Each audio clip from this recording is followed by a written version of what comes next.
オルガイツカの人生。オルガイツカは、機動戦士ガンダム、鉄血のオルフェンズに登場する準主人公的な人物です。鉄火団のリーダーとして、数々の苦難を乗り越えていきましたが、最後のシーンが、あらぬ方向へと話題になったため、ネット上では、どんなキャラクターなのか知られぬまま、知名度が一気に上がったキャラクターでもあります。今回は、そんなオルガの人生を解説させていただきます。行くんだよ、俺たちの本当の居場所に。オルガは、薬剤戦と呼ばれる大戦争が終結してから約300年後のポストディザスター300年代に生まれました。時折右目を閉じるという癖を持ちます。作中では年齢が明かされていませんが、ブルーレイ特典ロードトゥオルフェンズ内に登場する絵コンテには17歳と書かれているため、ファーストシーズン時点では17歳、セカンドシーズン時点では19歳と考えられそうです。また作中では両親の存在について言及されていませんが、アニメージュ2017年6月号によると、幼少期はストリートチルドレンのリーダーとして君臨していたようです。そしてこの時期に生涯の相棒であるミカこと三日月オーガスと出会います。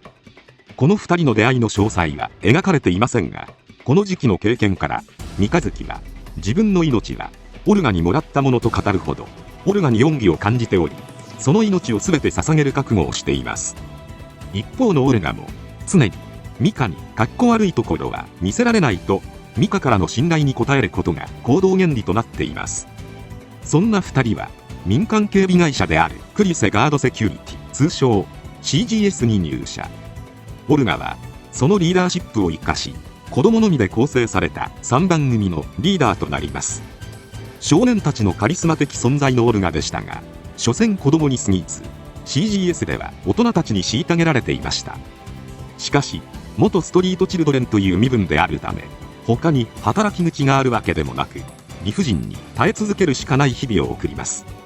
そんな中、火星の独立運動を行うクーベリア・イナバーンスタインが CGS を訪れ、地球への護衛役を任されたことが転機となります。火星独立を謳うクーベリアの存在を快く思わない武装組織ギャラルホルンが CGS を襲撃した際に、オルガたち少年兵は CGS の幹部に反発してクーデターを決行します。そして鉄火団と名を改め、オルガは団長になりました。俺たちは鉄火団、決して散らない鉄の花だ。こうして鉄火団は改めてクーベリアを地球へ送り届ける依頼を受けるのですが、立ち上げたばかりの少年兵が率いる組織など丸裸同然です。そのため後ろ盾として木星圏の大企業テイワズと提携し、テイワズ下部組織タービンズのリーダーであるナゼタービンの力を借りることになります。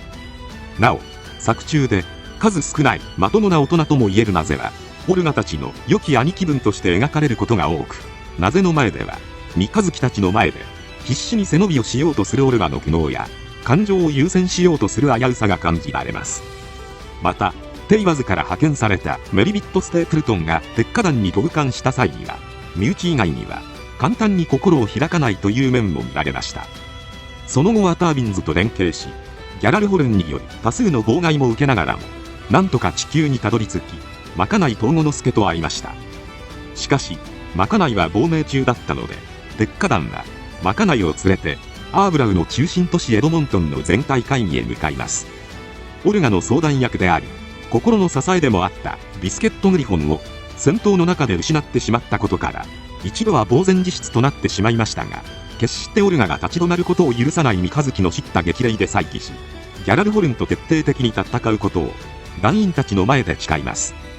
しかしその後は団員の命を危険にさらしかねない捨て身の作戦を次々と決行したことで、メリビットと何度も衝突する様子も見られました。本心では仲間たちの生存を願っているのは変わっていないものの、引くに引けなくなった現状に苦悩する様子も見られます。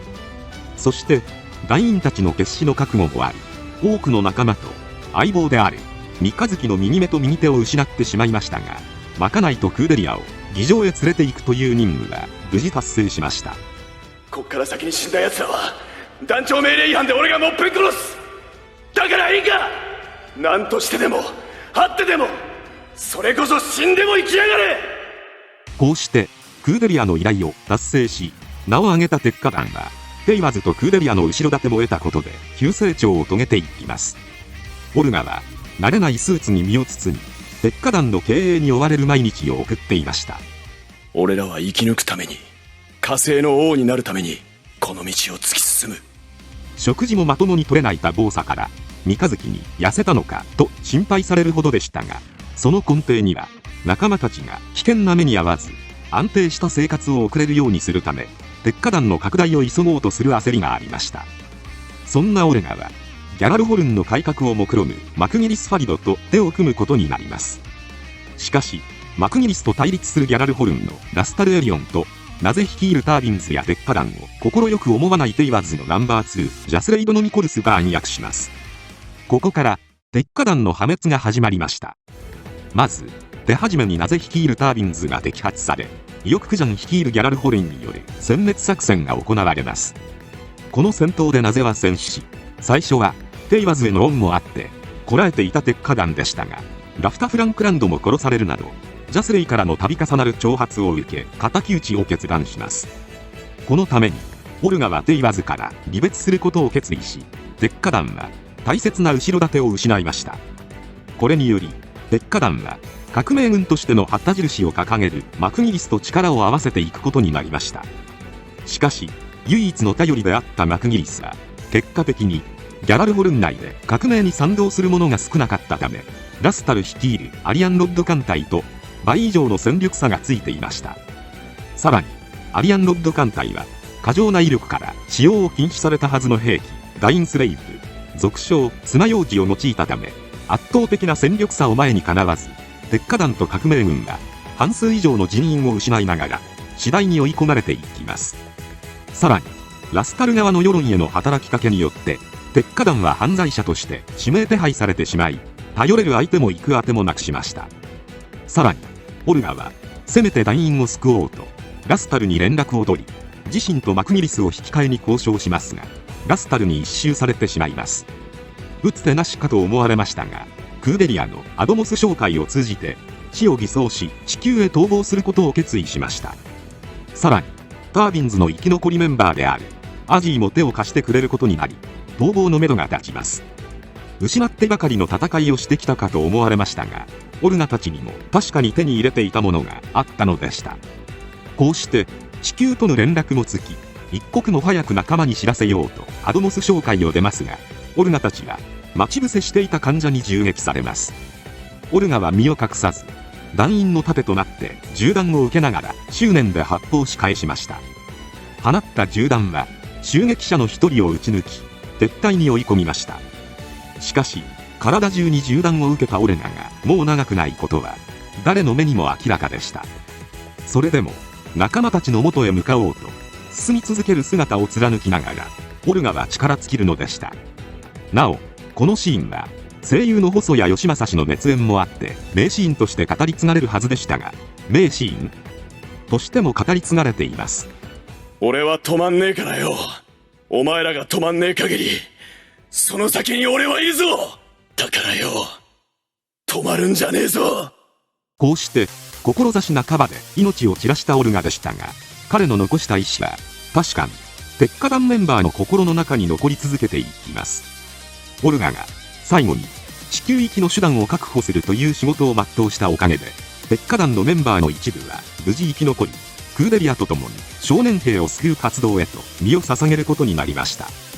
余談ですが、オルガの死は視聴者に多くの影響を与えることとなり、死亡シーンのシュールさや死に際に放った止まるんじゃねえぞのインパクトから多くのマッド動画を生み出すこととなりました。この流れはガンダム作品にとどまらず、アニメ流行語大賞2017では銅賞を受賞するに至っており、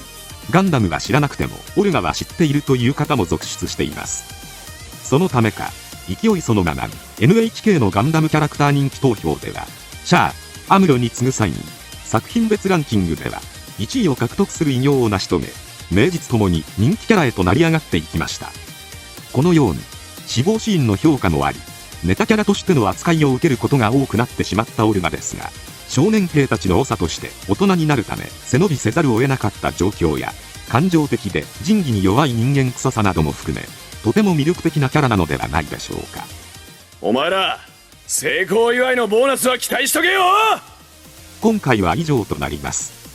チャンネル登録されるかはお任せいたしますので、もしよければもう一本動画を見ていただけたらとても嬉しいです。最後までご視聴いただきありがとうございました。止まんねえ限り道は続く。